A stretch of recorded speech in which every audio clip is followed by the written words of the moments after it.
يا صديقي، لا تحاول أن تكون إنسانا لا يخطئ، هذا مستحيل. بل كن إنسان يتعلم من أخطائه، فهذا عظيم. لا كمال في الحياة، الخطأ والحزن والهموم جزء منها. والله سأتعلم وأظل أتعلم من الحياة حتى أصل إلى مستوى يليق بي، وسأظل أخطأ حتى أتقن ما أريد أن أتعلمه. صدقني، كلما تتعلم كلما تخطئ، كلما تخطئ كلما تتعلم وتتقن الاحترافية.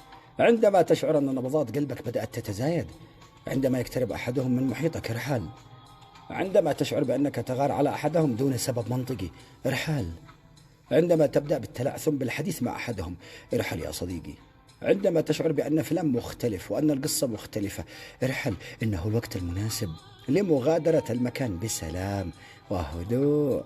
ربما تكون الفرصة الأخيرة للسلام.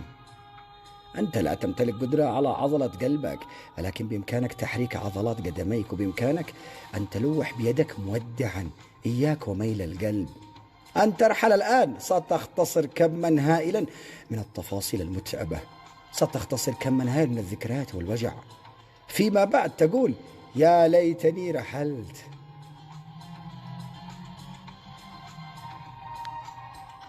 عاد تذكروا دوما أن التراكمات سم بطيء يقتل أي علاقة بصمت. لا تختبروا قوة تحمل الآخر، لا تعولوا على حبه الكبير وقلبه الأكبر، لا تتجاهلوا نفاذ صبره، لا تتوقعوا أن تكون هناك صفحات جديدة دوما، فلا تدرون متى تأتي الصفحة الأخيرة.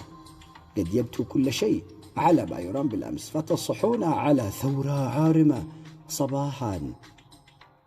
دردشات صديقي العجوز، أحبكم بلا حدود.